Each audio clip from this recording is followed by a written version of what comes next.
Good morning. ഇപ്പം നമ്മൾ first sem BSc physics first sem mechanics 1. നമ്മുടെ പേപ്പറിന്റെ പേര് മെക്കാനിക്സ് 1 ആണ് അല്ലേ. അപ്പം എല്ലാവരും ടെക്സ്റ്റ് ബുക്കൊക്കെ വാങ്ങിയില്ലേ, മെക്കാനിക്സ് 1.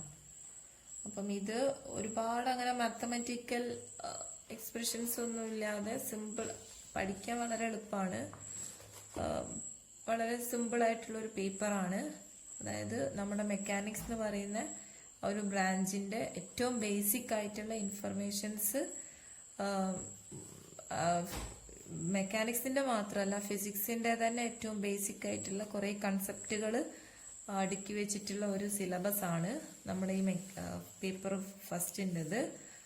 അപ്പം ഇത് കഴിഞ്ഞ വർഷമാണ് നമുക്ക് ഈ ഒരു പേപ്പർ മെക്കാനിക്സ് 1 എന്ന് പറഞ്ഞിട്ട് സിലബസ് മാറിയിട്ട് ഈ ഒരു പേപ്പറായിട്ട് വന്നത്. ആദ്യം മെക്കാനിക്സിൽ നമുക്ക് പഠിക്കാനുള്ളത് വേറെ കുറെ കാര്യങ്ങളായിരുന്നു. അപ്പം അല്ലാതെ ഏറ്റവും ഫിസിക്സിന്റെ ഏറ്റവും ബേസിക് ആയിട്ടുള്ള കുറച്ച് കാര്യങ്ങൾ പറയുന്നതാണ് നമ്മുടെ ഈ സിലബസ്. അപ്പം എല്ലാവർക്കും പഠിക്കാൻ എളുപ്പമായിരിക്കും. ഓക്കെ, അപ്പം നമുക്ക് തുടങ്ങാം അല്ലേ. ആദ്യം തന്നെ നമ്മുടെ സിലബസിലുള്ളത് ന്യൂട്ടൺസ് ലോ, അതായത് ന്യൂട്ടന്റെ 3 ലോസ് ഓഫ് മോഷൻസ് ആണ് പറയുന്നത്. അപ്പം അതിനു മുമ്പ് ജസ്റ്റ് ആ ഒരു ന്യൂട്ടൺസ് ലോക്ക് മുമ്പ്, അല്ലെങ്കിൽ ന്യൂട്ടോണിയൻ മെക്കാനിക്സ് എന്ന് പറയുന്ന ഒരു കാലഘട്ടം, ശരിക്കും ഒരു ഫിസിക്സിന്റെ ഒരു കാലഘട്ടം തന്നെയാണ് ന്യൂട്ടോണിയൻ മെക്കാനിക്സ് എന്ന് പറയുന്നത്. അപ്പോൾ അതിലേക്ക് എൻ്റെ ജസ്റ്റ് ഒരു ഹിസ്റ്ററി എന്താന്നുള്ളത് നിങ്ങളുടെ സിലബസിൽ അല്ലെങ്കിൽ ടെക്സ്റ്റ് ബുക്ക് പറഞ്ഞിട്ടുണ്ട്. അപ്പോൾ ജസ്റ്റ് അതിലൂടെ ഒന്ന് പോയിട്ട് നമുക്ക് ന്യൂട്ടന്റെ ലോസ് ഓഫ് മോഷൻസിലേക്ക് കടക്കാം.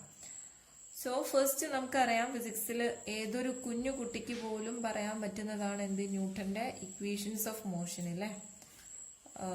First law, second law, third law എല്ലാ ഏതൊരു കോമൺ അല്ലെങ്കിൽ ഒരു സാധാരണക്കാർ ഫിസിക്സ് നോളജ് ഇല്ലാത്ത ഒരു കോമൺ ആയിട്ടുള്ള ഒരു സാധാരണക്കാരന് വരെ നമുക്ക് ഏറ്റവും പരിചിതമായിട്ടുള്ള ഒരു ലോയാണ് തേർഡ് ലോ അല്ലെ. Every action there is an equal and opposite reaction. അപ്പൊ ഈ ഒരു ന്യൂട്ടോണിയൻ മെക്കാനിക്സിന് മുമ്പ് എന്തൊക്കെ കാര്യങ്ങളാണ് നമുക്ക് ഫിസിക്സിന്റെ ആ ഒരു മെക്കാനിക്സ് എന്ന് പറയുന്ന ഒരു പാർട്ടിൽ ഉള്ളത് എന്നുള്ളത് ജസ്റ്റ് ഒന്ന് ഡിസ്കസ് ചെയ്യാം. അപ്പൊ ശരിക്കും ഈ അരിസ്റ്റോട്ടിൽ ആദ്യമായിട്ട് നല്ല ഈ ഒരു ഫിസിക്സിന്റെ ഫിസിക്സ് അല്ലെങ്കിൽ മെക്കാനിക്സില് അരിസ്റ്റോട്ടിൽ എന്ന് പറയുന്ന ആ ഒരു സയന്റിസ്റ്റിന്റെ തിയറീസ് ആണ് മെക്കാനിക്സിൽ ഒരു ഇമ്പോർട്ടന്റ് ആയിട്ടുള്ള ഒരു കോൺട്രിബ്യൂഷൻ നടത്തിയത്. ആദ്യത്തേതാണ് അരിസ്റ്റോട്ടലിന്റെ കൺസെപ്റ്റ്. എന്തായിരുന്നു, നിങ്ങൾ അരിസ്റ്റോട്ടലിനെ കുറിച്ചിട്ട് കേട്ടിട്ടില്ലേ? എന്തായിരുന്നു അരിസ്റ്റോട്ടലിന്റെ കണ്ടുപിടുത്തം അല്ലെങ്കിൽ മെക്കാനിക്സില് അദ്ദേഹത്തിന്റെ കോൺട്രിബ്യൂഷൻ എന്തായിരുന്നു? അദ്ദേഹവും ഫോഴ്സിനെ കുറിച്ചിട്ട് പറഞ്ഞിട്ടുണ്ട് അല്ലെ.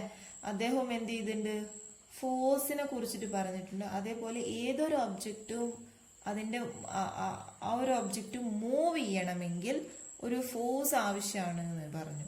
ആ ഫോഴ്സ് ആവശ്യമാണെന്നല്ല, അപ്പൊ ഒരു ഒബ്ജക്റ്റ് ഇങ്ങനെ മൂവ് ചെയ്തുകൊണ്ടിരിക്കുകയാണെങ്കിൽ നമ്മൾ എന്ത് ചെയ്യും, സപ്പോസ് എം മാസുള്ള ഒരു ഒബ്ജക്റ്റ് ആണ്, ഇതിങ്ങനെ മൂവ് ചെയ്യാണ് ദിസ് ഡയറക്ഷൻ. അപ്പൊ മൂവ് ചെയ്യണമെങ്കിൽ നമ്മൾ ഇനിഷ്യലി അത് റെസ്റ്റിലായിരുന്നു. മൂവ് ചെയ്യണമെങ്കിൽ എന്ത് ചെയ്യണം, നമ്മളൊരു ഫോഴ്സ് F അപ്ലൈ ചെയ്യണം അല്ലെ.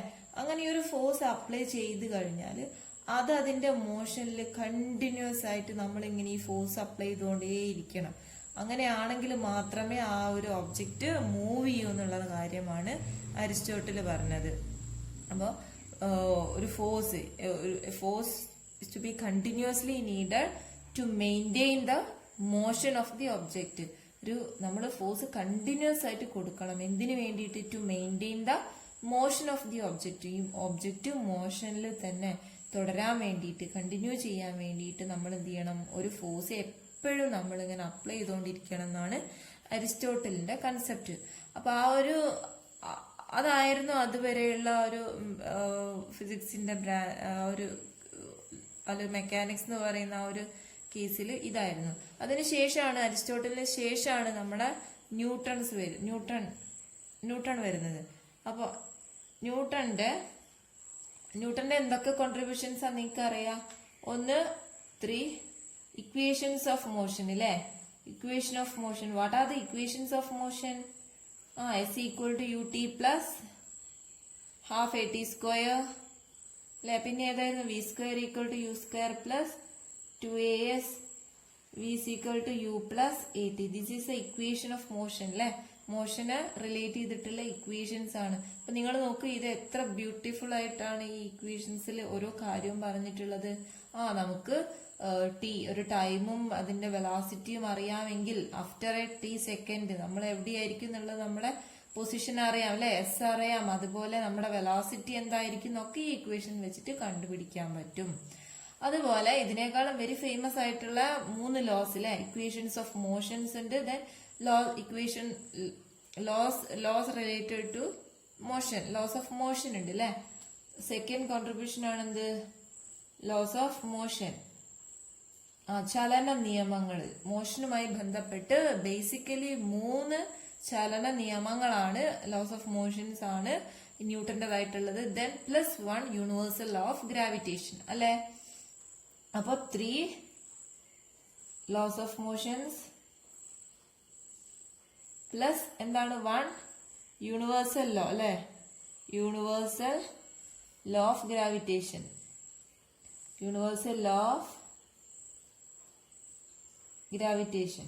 അപ്പൊ ഇത്രയും കാര്യമാണ് ന്യൂട്ടന്റെ കോൺട്രിബ്യൂഷൻ ആയിട്ട് നമ്മൾ പറയുന്നത്. അപ്പൊ ന്യൂട്ടന്റെ ഈ ഒരു കണ്ടുപിടുത്തം എന്ന് പറഞ്ഞാൽ അതുവരെ, അതായത് അരിസ്റ്റോട്ടലിന്റെ ആ ഒരു കാലഘട്ടം വരെ ഉള്ളതിനേക്കാൾ ഒരുപാട് ഫിസിക്സിന് ഒരുപാട് കാര്യങ്ങൾ പുതുതായിട്ട് കൊടുത്ത അതാണ് ഈ ന്യൂട്ടൺ.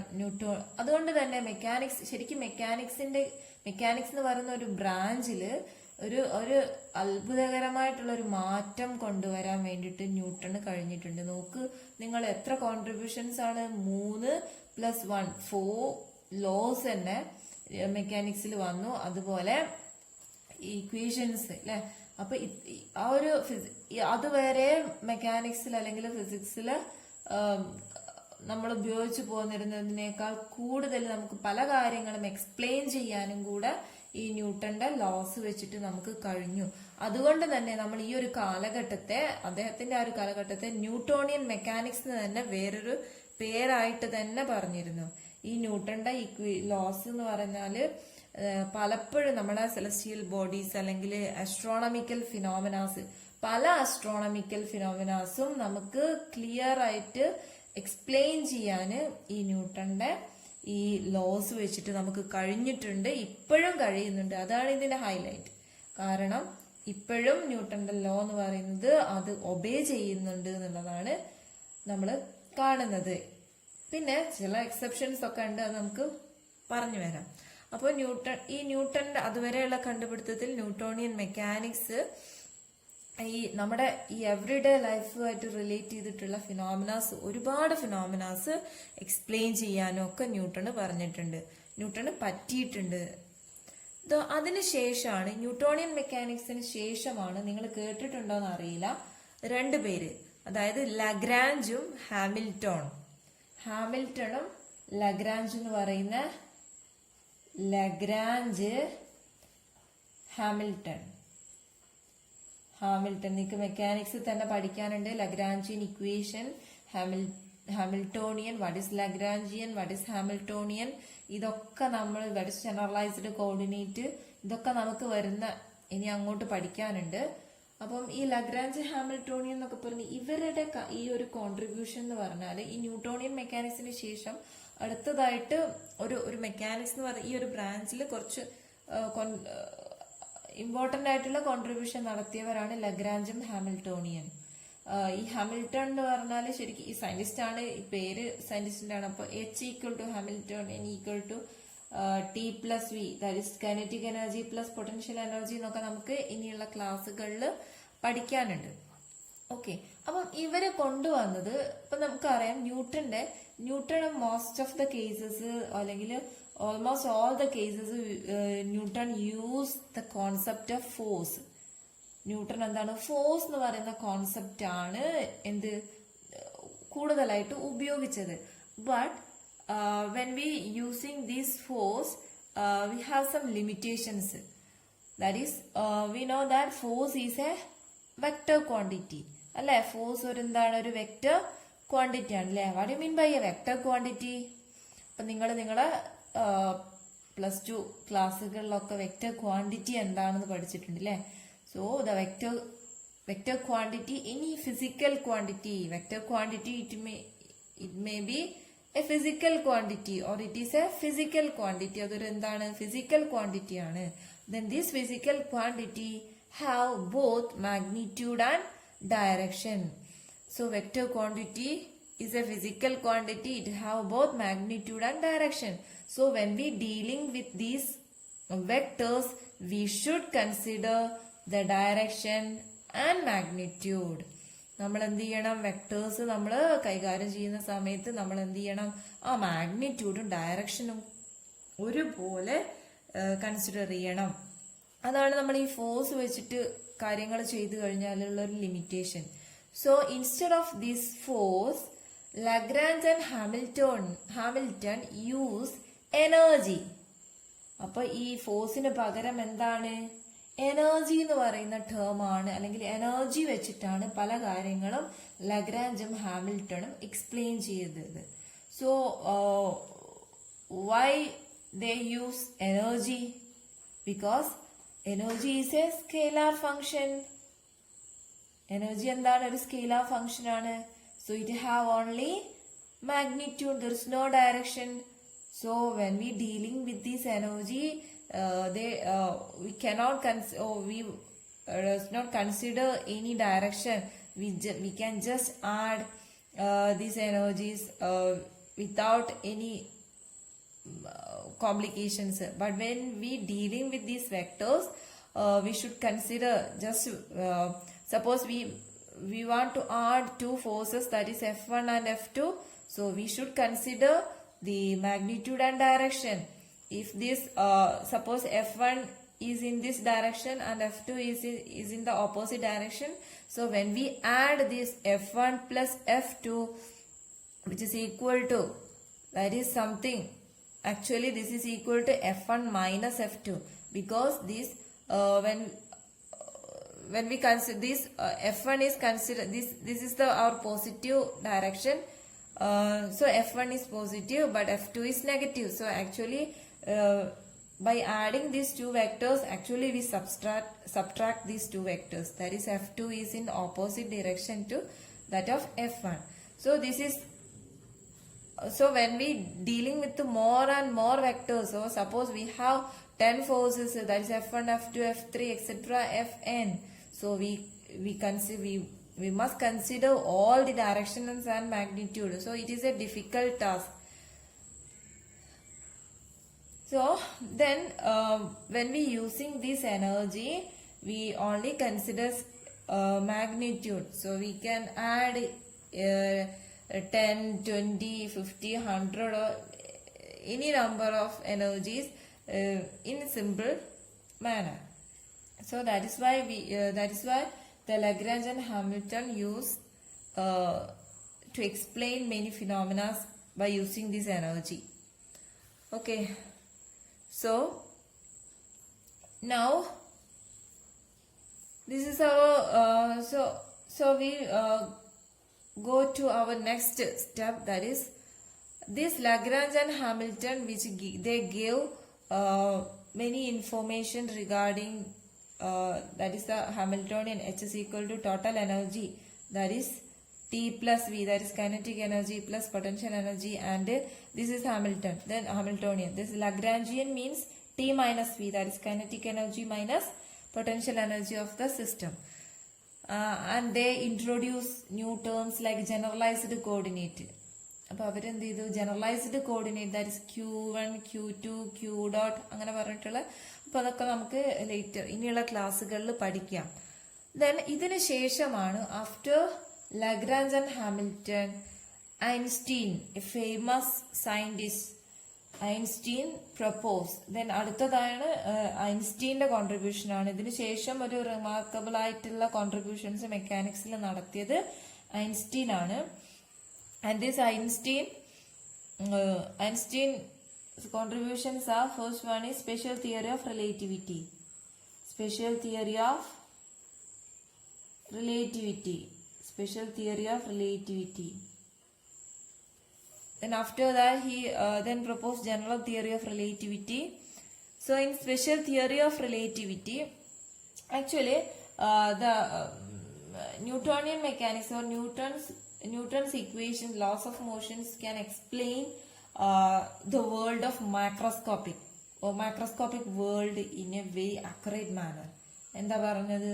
അതായത് ന്യൂട്ടന്റെ ഈ നിയമങ്ങളൊക്കെ വെച്ചിട്ട് ഈ മാക്രോസ്കോപ്പിക്, അതായത് മാസ് ഗ്രേറ്റർ ആയിട്ടുള്ള വലിയ മാസുള്ള ഒബ്ജക്റ്റിന്റെ ഫിനോമിനാസ് അല്ലെങ്കിൽ അതിന്റെ പ്രോപ്പർട്ടീസ് ഒക്കെ വളരെ കൃത്യമായിട്ട് മെഷർ ചെയ്യാനും അല്ലെങ്കിൽ അതിനെക്കുറിച്ച് എക്സ്പ്ലെയിൻ ചെയ്യാനും നമ്മുടെ ന്യൂട്ടോണിയൻ മെക്കാനിക്സ് അല്ലെങ്കിൽ ന്യൂട്ടന്റെ ഈ ഇക്വേഷൻസിന് പിന്നെ അതുപോലെ ലോസിനും കഴിഞ്ഞിട്ടുണ്ട്. But when we go to the world of microscopic particle, അതായത് മൈക്രോസ്കോപ്പിക് ലെവലിലേക്ക് പോവുകയാണെങ്കിൽ that means the motion of electron, atom, അതായത് നമ്മുടെ ഈ ഒരു മൈക്രോസ്കോപ്പിക് ലെവലിലേക്ക് നമ്മൾ പോകുന്ന സമയത്ത് ഈ ന്യൂട്ടന്റെ ലോസ് ഇവ ഒബേ ചെയ്യുന്നുണ്ടോ? ഇല്ല. ഇവര് ഈ ഒരു മൈക്രോസ്കോപ്പിക് വേൾഡില് നമുക്ക് അല്ലെങ്കിൽ അവിടെയുള്ള പല കാര്യങ്ങളും നമുക്ക് ഈ ന്യൂട്ടന്റെ ഇക്വേഷൻസ് വെച്ചിട്ട് എക്സ്പ്ലെയിൻ ചെയ്യാൻ പറ്റിയിട്ടില്ല. സോ ഈ ഒരു കേസിലാണ് നമ്മള് ഈ ഐൻസ്റ്റീന് കുറച്ചുകൂടെ ഈ ഒരു പാർട്ടിക്കിൾസിനും കൂടെ അപ്ലൈ ചെയ്യാൻ പറ്റുന്ന രൂപത്തിലുള്ള കാര്യങ്ങൾ കൊണ്ടുവരിക. അതുപോലെ ക്വാണ്ടം മെക്കാനിക്സ് എന്ന് പറഞ്ഞ ഈ ഒരു പാർട്ടിക്കിളിനെ എക്സ്പ്ലെയിൻ ചെയ്യാനുള്ള കാര്യങ്ങളാണ് നമ്മുടെ ക്വാണ്ടം മെക്കാനിക്സ് എന്ന് പറയുന്ന QM, ക്വാണ്ടം മെക്കാനിക്സ് എന്ന് പറയുന്ന പുതിയൊരു ബ്രാഞ്ച് തന്നെ ഉണ്ടാവുകയും ചെയ്തു. അങ്ങനെ ഈ ഫിസിക്സിലെ ഒരു ബ്രാഞ്ചാണ് ക്വാണ്ടം മെക്കാനിക്സ്. അപ്പൊ അത് നിങ്ങൾക്ക് 5th സെമ്മിൽ പഠിക്കാനുണ്ട്. അപ്പൊ ഈ ക്വാണ്ടം മെക്കാനിക്സ് എന്ന് പറയുന്നത് ഇത് ഒരു മെക്കാനിക്സ് ആണ് അല്ലെ. മെക്കാനിക്സ് എന്തിന്റെ മെക്കാനിക്സ് ആണ്? അതായത് ഈ മൈക്രോസ്കോപ്പിക് പാർട്ടിക്കിൾസിന്റെ കാര്യങ്ങൾ എക്സ്പ്ലെയിൻ ചെയ്യുന്ന ഒരു ബ്രാഞ്ചാണ് എന്ത്? ഈ ക്വാണ്ടം മെക്കാനിക്സ് എന്ന് പറയുന്നത്. ഇങ്ങനെ ന്യൂട്ടന്റെ ഈ ഒരു ഇതിനുശേഷം ലഗ്രാഞ്ചും ഹാമിൽട്ടണും വന്ന ശേഷമാണ് special theory of relativity, general theory of relativity ഒക്കെ ഐൻസ്റ്റീൻ പ്രപ്പോസ് ചെയ്തത്. അതിനുശേഷമാണ് ആ ഒരു സമയത്ത് തന്നെയാണ് ഈ മൈക്രോസ്കോപ്പിക് സിസ്റ്റംസ് ആയിട്ടുള്ള ആറ്റംസ്, ഇലക്ട്രോൺസ് ഇതിനെയൊക്കെ കുറിച്ചിട്ട് എക്സ്പ്ലെയിൻ ചെയ്യാൻ വേണ്ടിയിട്ട് ക്വാണ്ടം മെക്കാനിക്സ് എന്ന് പറയുന്ന ഒരു ബ്രാഞ്ച് തന്നെ ഉണ്ടായി. പക്ഷെ ഇപ്പൊ ഇത്രയും കാര്യം പറഞ്ഞപ്പോഴും ഇതിന്റെ ഒന്നും മീനിങ് ന്യൂട്ടന്റെ ലോ തെറ്റാണെന്നല്ല. ന്യൂട്ടന്റെ ലോ എവിടെ അപ്ലിക്കബിൾ ആണ് എന്നുള്ള കാര്യമാണ് ഇതിലൂടെയൊക്കെ മനസ്സിലാവുന്നത് അല്ലെ. ന്യൂട്ടന്റെ ലോ എവിടെയാണ് മാക്രോസ്കോപ്പിക് വേൾഡ്, അതായത് മാസ് ലാർജർ ആയിട്ടുള്ള ഒബ്ജക്റ്റിന് മാത്രമേ, കാരണം ആറ്റം എന്നൊക്കെ പറഞ്ഞ ഇലക്ട്രോൺ എന്നൊക്കെ പറഞ്ഞ വളരെ ചെറുതല്ലേ. അപ്പൊ മാക്രോസ്കോപ്പിക് ലെവലിൽ മാത്രമേ ന്യൂട്ടന്റെ അല്ലെ അവിടെയാണ് ന്യൂട്ടൺസ് ഇക്വേഷൻസ്, ന്യൂട്ടൺസ് ലോസ് ഒക്കെ അപ്ലിക്കബിൾ ആവുന്നത് എന്നുള്ള കാര്യമാണ് പറഞ്ഞത്. അപ്പൊ ഇതാണ് ഇവിടെയാണ് മെക്കാനിക്സ് എത്തി നിൽക്കുന്നത്. അപ്പം പിന്നെ ഈ മെക്കാനിക്സിന്റെ നമ്മൾ പഠിക്കുന്ന മെക്കാനിക്സ് 1 ആണ് പേപ്പർ. അപ്പൊ അതിന്റെ ഏകദേശം വന്നത് മനസ്സിലായല്ലേ ഏത് രൂപത്തിലാണ് എന്നുള്ളത്. Then we next move to Newton's laws of motion. First law അല്ലെ, ന്യൂട്ടന്റെ ഫസ്റ്റ് ലോയിലേക്ക് നമ്മൾ കിടക്കാണ്. What is first law of motion? That is the first law. Every body continuous. First law എന്താ ന്യൂട്ടന്റെ ഫസ്റ്റ് ലോ എന്ന് പറയുന്നത്? എല്ലാവരും കാണാതെ പഠിച്ചു വെച്ചിട്ടുണ്ടാവും അല്ലെ. Every body continues to be in it state of rest or of uniform motion along a straight line unless it is compelled to change that state by external unbalanced force.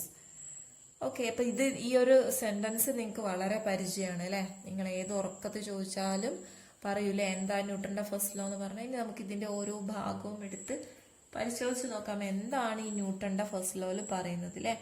ഏതൊരു ഒബ്ജക്റ്റും അല്ലെ continue to be in it state of rest or uniform motion along a straight line unless it is compelled to change that state by external unbalanced force. Suppose നമുക്കൊരു object ഉണ്ട്, is of mass m and it is at rest. Initially അത് റെസ്റ്റിലാണെന്ന് കരുതൂ. Then ഈ റെസ്റ്റിലുള്ള ഈ ഒരു ഒബ്ജക്റ്റിനെ എപ്പോഴാണ് move ചെയ്യുക? ഈ ഒരു ഒബ്ജക്റ്റ് എപ്പോഴാണ് മൂവ് ചെയ്യുക? നമ്മളൊരു ഫോഴ്സ് കൊടുക്കണം അല്ലെ. ഈ ഒരു ഒബ്ജക്റ്റ് മൂവ് ചെയ്യണമെങ്കിൽ, ഇങ്ങോട്ട് മൂവ് ചെയ്യണമെങ്കിൽ എന്ത് ചെയ്യണം? ഒരു എഫ് എക്സ്റ്റേണൽ, ഒരു എഫ് ഫോഴ്സ് കൊടുക്കണം അല്ലെ. ഞാനൊരു എഫ് ഫോഴ്സ് കൊടുത്തപ്പോ എന്ത് ചെയ്തു? ഈ റെസ്റ്റിലിരിക്കുന്ന ഈ ഒരു ഒബ്ജക്റ്റ് മൂവ് ചെയ്തു അല്ലെ. ഓക്കെ, അങ്ങനെ മൂവ് ചെയ്തു. ദെൻ നിങ്ങൾ നോക്കൂ, ഈ എഫ് ഒരു പുറത്തുനിന്ന് ഒരു എഫ് എക്സ്റ്റേണൽ കൊടുത്തില്ലേ, എക്സ്റ്റേണൽ ഫോഴ്സ് ആണ് ഞാൻ കൊടുത്തത് അല്ലെ. അങ്ങനെയാണെങ്കിൽ സപ്പോസ് ഈ ഒരു ഒബ്ജക്റ്റിന് ഞാൻ ഇവിടുന്നും ഒരു ഫോഴ്സ് കൊടുത്തു, അതുപോലെ തിരിച്ച് ഇവിടുന്ന് ഓപ്പോസിറ്റ് ഡയറക്ഷനിൽ ഒരു ഫോഴ്സ് കൊടുത്തു. ഇത് ഈക്വൽ ആണ്. ഇത് റെസ്റ്റിലാണ് ഇനിഷ്യലി. അപ്പൊ ഇതിന്റെ സ്റ്റേറ്റിൽ എന്തെങ്കിലും മാറ്റം വരുമോ? ഇല്ല അല്ലെ. കാരണം ഈക്വൽ ഫോഴ്സസ് ആണ് രണ്ട് ഡയറക്ഷൻ ഓപ്പോസിറ്റ് ഡയറക്ഷൻ കൊടുക്കുന്നത് അല്ലെ. അപ്പം അവിടെ എന്തെങ്കിലും ഇത് റെസ്റ്റ് തന്നെയല്ലേ തുടരുക. അപ്പൊ നോക്കൂ നിങ്ങള്, ഇവിടെ ബാലൻസ്ഡ് ഫോഴ്സ് അല്ലേ ഞാൻ കൊടുത്തത് അല്ലെ. ഈ F1ഉം ഈ F2ഉം ഈക്വൽ അല്ലേ. ബാലൻസ്ഡ് ഫോഴ്സ് ആയതുകൊണ്ട് തന്നെയാണ് അത് എന്ത് ചെയ്യുന്നത്, റെസ്റ്റിൽ തന്നെ നിൽക്കുന്നത് അല്ലെ. അപ്പൊ എപ്പോഴാണ് ഇത് മോഷനിലേക്ക് പോവുക? റെസ്റ്റ് എന്ന് പറയുന്ന സ്റ്റേറ്റ് മാറി മോഷൻ എന്ന് പറയുന്ന ഒരു സ്റ്റേറ്റിൽ എപ്പോഴാ കൊടുക്കുക? ബാലൻസ്ഡ് ഫോഴ്സ് കൊടുക്കുന്ന സമയത്താണോ? അല്ല. when we apply a unbalanced force then the body will start to move അല്ലേ. ഒരു അൺബാലൻസ്ഡ് ആയിട്ടുള്ള എക്സ്റ്റേണൽ ഫോഴ്സ് കിട്ടുന്നത് വരെ അത് അതിന്റെ ഏത് സ്റ്റേറ്റിലാണോ ആ സ്റ്റേറ്റിൽ അത് കണ്ടിന്യൂ ചെയ്യും അല്ലെ. Suppose this is in A uniform motion, അത് മൂവ് ചെയ്തുകൊണ്ടിരിക്കുകയാണ് അല്ലെ. അപ്പൊ ഞാൻ ഇവിടുന്ന് പോയിട്ട് ഒരു എഫ് ഫോഴ്സ് ഇത് മൂവ് ചെയ്യുന്നതിന് പെട്ടെന്ന് ഒരു ഫോഴ്സ് കൊടുക്കുന്ന സമയത്ത് ഈ ഒരു ആ എഫ് കൊടുക്കുന്നതിന് തൊട്ട് മുമ്പ് മൂവ് ചെയ്ത പോലെയാണോ എഫ് കൊടുത്തതിന് ശേഷം? അല്ല അല്ലെ. ഒന്നുകിൽ ഫോഴ്സ് കൂടൂല്ലേ അല്ലെ, ആ രൂപത്തിലല്ലേ മൂവ് ചെയ്യാം. അപ്പൊ നിങ്ങൾ നോക്കൂ, ഫസ്റ്റ് ലോ പറഞ്ഞത് എന്താണ്? ഏതൊരു ഒബ്ജക്റ്റും അതിന്റെ റെസ്റ്റിലാണെങ്കിൽ റെസ്റ്റിൽ തന്നെ, മോഷനിലാണെങ്കിൽ മോഷൻ തന്നെ തുടരും, കണ്ടിന്യൂ ചെയ്യും. എപ്പോ വരെ? എല്ലാ സമയത്തും കണ്ടിന്യൂ ചെയ്യോ? ഇല്ല. ഒരു അൺബാലൻസ്ഡ് ആയിട്ടുള്ള ഒരു എക്സ്റ്റേണൽ ഫോഴ്സ് ഇതിൽ ലഭിക്കുന്നത് വരെ ഇതിന്റെ സ്റ്റേറ്റിൽ തുടർന്നുകൊണ്ട് നിൽക്കും എന്നുള്ളതാണ് ന്യൂട്ടന്റെ ഫസ്റ്റ് ലോ പറഞ്ഞത് അല്ലെ. ഇതൊന്നും കൂടുതൽ എക്സ്പ്ലെയിൻ ചെയ്ത് തരേണ്ട ആവശ്യമല്ല അല്ലെ. എല്ലാവർക്കും ന്യൂട്ടന്റെ ഫസ്റ്റ് ലോയെ കുറിച്ചിട്ട് അറിയാം.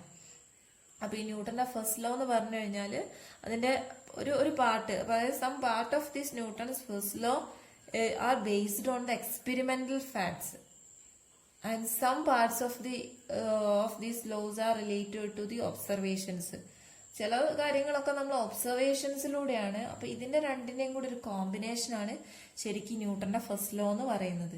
അപ്പൊ ന്യൂട്ടന്റെ ഫസ്റ്റ് ലോ നമുക്ക് പ്രൂവ് ചെയ്യാൻ അല്ലെങ്കിൽ നമുക്ക് എക്സ്പീരിയൻസ് ചെയ്യാനോ അല്ലെങ്കിൽ ആ ഒരു ഇത് എക്സ്പീരിയൻസ് ചെയ്യാൻ വേണ്ടിയിട്ട് ഒരു ലീനിയർ എയർ ട്രാക്ക് അപ്പാരറ്റസ് എന്ന് പറയുന്ന ഒരു അപ്പാരറ്റസ് ഉണ്ട്. അപ്പം പിന്നെ അതിനെ കുറിച്ച്, അതായത് അത് ഈ ഒരു ന്യൂട്ടന്റെ ഈ ഫസ്റ്റ് ലോ നമുക്ക് എക്സ്പ്ലെയിൻ ചെയ്യണമെങ്കിൽ അവിടെ എന്ത് വേണം? അവിടെ ഗ്രാവിറ്റി എഫക്ട് ചെയ്യാൻ പാടില്ല, ഫ്രിക്ഷൻ എഫക്ട് അല്ലെ, ഒരു എക്സ്റ്റേണൽ ഫോഴ്സ് ഉണ്ടാവാൻ പാടില്ല. ഗ്രാവിറ്റി എഫക്ട് ചെയ്യരുത്, ഫ്രിക്ഷണൽ ഫോഴ്സ് എഫക്ട് ചെയ്യരുത്.